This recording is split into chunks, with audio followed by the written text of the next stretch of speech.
Here is Sailor Studio 240, a turquoise ink. Let's jump straight to the end with my opinion on this ink. I'm calling this a turquoise because of what I see in the chromatography, but the blue lean is very strong and it could easily pass as a blue ink.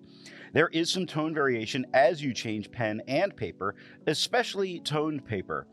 It does shade enough that you are aware of it as a shading ink. Now, on non-fountain pen friendly paper, the ink is well behaved, but there can be significant color shift. I have enjoyed this ink, which is usually for me not as much with a turquoise ink. They're just not my thing. Probably because of this light blue lean, though, that I've enjoyed it.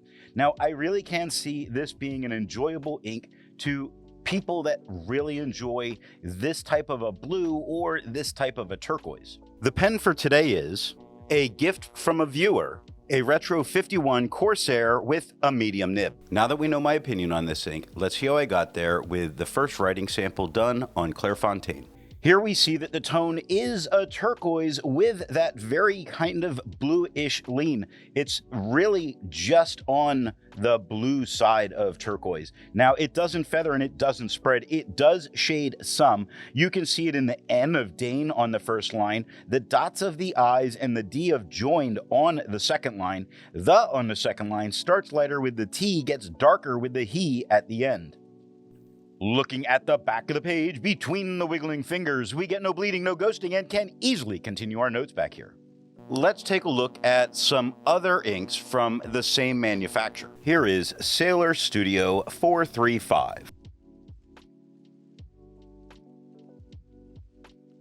Here is Sailor Studio 441.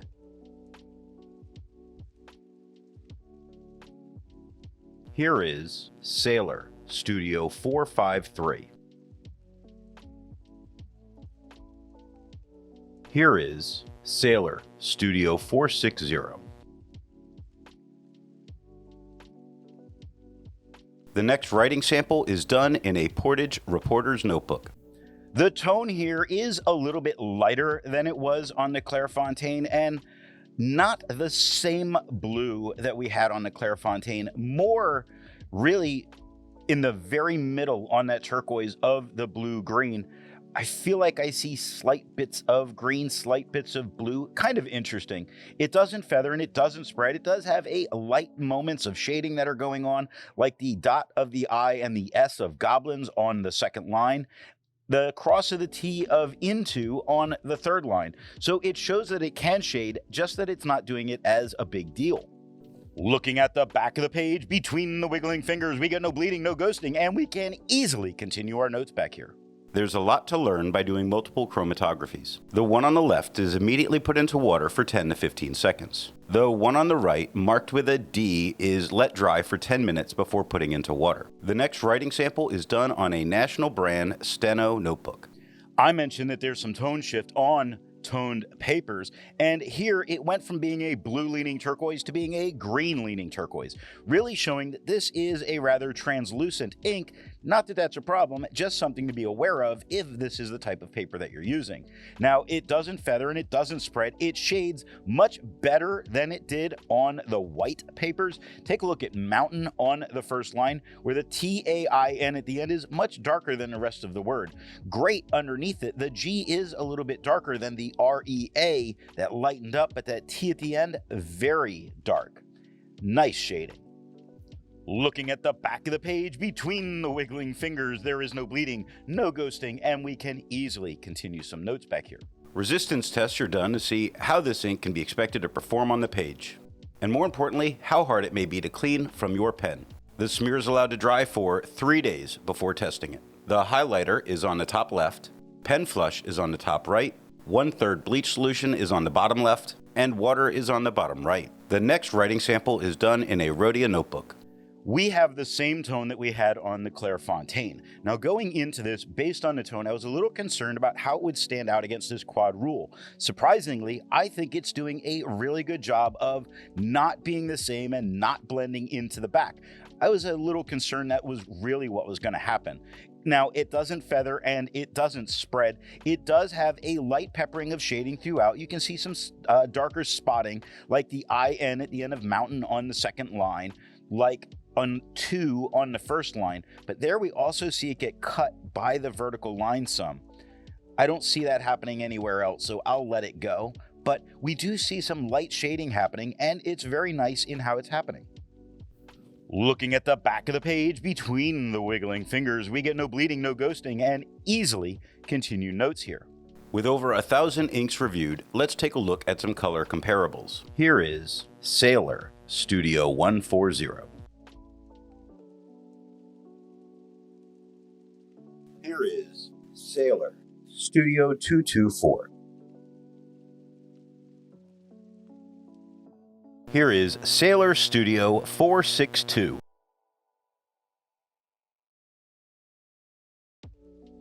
Here is Sailor 641.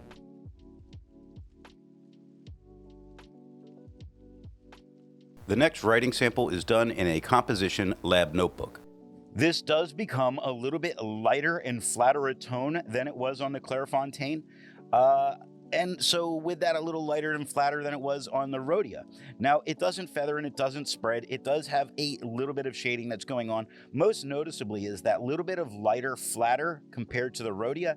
I don't think it's standing out against the quad rule as well. So while it did good on one, I wouldn't do this. I wouldn't encourage a student to do this. I think it could be bad news. Looking at the back of the page between the wiggling fingers, we get no bleeding and no ghosting. While it's nice to see ink in the same color family, I prefer to see ink to complement the color on the page. Here is Waterman Radiant Pink.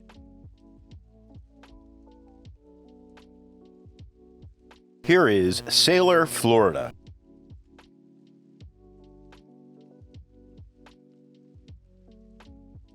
Here is Sailor Kobe No. 6 Bordeaux. Here is Krishna Danu Udak.